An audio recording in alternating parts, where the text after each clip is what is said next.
अडानी के मामले पर सड़क से संसद तक घमासान चल रहा है। भारी हंगामे के बाद संसद की कार्यवाही सोमवार तक के लिए स्थगित कर दी गई। विपक्ष जेपीसी मांग पर अड़ा हुआ है। बाजार से भी अडानी को राहत नहीं मिल रही। आज फिर अडानी के शेयर धड़ाम हुए। अमीरों की लिस्ट में टॉप 20 से भी अडानी बाहर हो गए। राहत बस इतनी है कि रेटिंग एजेंसी फिंच ने कहा है कि अडानी ग्रुप के रेटिंग पर कोई असर इससे नहीं पड़ेगा। हालांकि रेटिंग एजेंसी मूडीज ने माना है कि बाजार में शेयरों के गिरने से अगले 1 या 2 दिन तक अडानी की पूंजी जुटाने की क्षमता होगी। हालांकि उसने जो कर्ज लिया हुआ है उसकी देनदारी 2025 तक है और अडानी ग्रुप के पास अभी काफी समय है, यानी कि 2025 तक का समय है। 2 साल पूरे हैं। लेकिन निवेशकों के हितों की रक्षा को लेकर विपक्ष सरकार पर जबरदस्त हमलावर है। वो लगातार ज्वाइंट पार्लियामेंट्री कमेटी की मांग कर रहा है और जांच की मांग कर रहा है। कभी नंबर 2 पर दुनिया के नंबर 2 सबसे अमीर व्यक्ति थे अडानी, लेकिन सिर्फ कुछ दिनों में 9 दिनों के अंदर अडानी अब टॉप 20 में भी नहीं रहे हैं, वो बाहर हो गए हैं।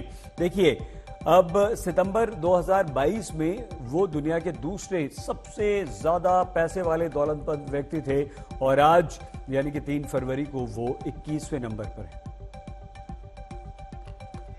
अडानी का भ्रष्टाचार नहीं है, ये भारत के प्रधानमंत्री नरेंद्र मोदी का भ्रष्टाचार है। मोदी जी ने उसको पोर्ट दिया, मोदी जी ने उसको एयरपोर्ट दिया, मोदी जी ने उसको कोयला दिया, मोदी जी ने उसको बिजली दिया, पानी दिया, सब कुछ तो उसके हवाले कर दिया। हजारों करोड़ की ड्रग्स उसके पोर्ट पे पकड़ी जाती है, कोई कार्रवाई नहीं होती। इतना बड़ा महाघोटाला सामने आ रहा है, उसमें कहीं कोई कार्रवाई नहीं। तो ये भारत के प्रधानमंत्री की खामोशी ये बताती है कि उनका और उनकी पार्टी का काला धन जो विदेशों के माध्यम से अडानी की कंपनियों में आया, उसकी जांच कराना नहीं चाहते। एक बात सही है कि अडानी साहब को जिस तरीके से पैटर्नेज मिला है गवर्नमेंट की तरफ से, हर आदमी जानता है, वो कोई सीक्रेट ही नहीं है। वरना वो 2 साल में इतने फास्ट ग्रोथ वर्ल्ड में नहीं है। जो आदमी वर्ल्ड का सेकेंड रिचेस्ट आदमी बन गया था, ठीक है, अपन उसे जेलसी फील करने की कोई जरूरत नहीं है। लेकिन एडिनबर्ग का जब रिपोर्ट आया था, जिस तरीके से प्राइसिंग हाइक करे हैं, बाद में वो जाके वर्ल्ड डेट्स के पर कोलैटरल करे थे, ये बहुत सी चीजें हैं जो से भी देख सकती है। ये दुर्भाग्यपूर्ण बात है कि एक कंपनी जिसको कोई भारत में जानता भी नहीं है, वो एक रिपोर्ट जारी करती है और $100 बिलियन का नुकसान हो जाता है।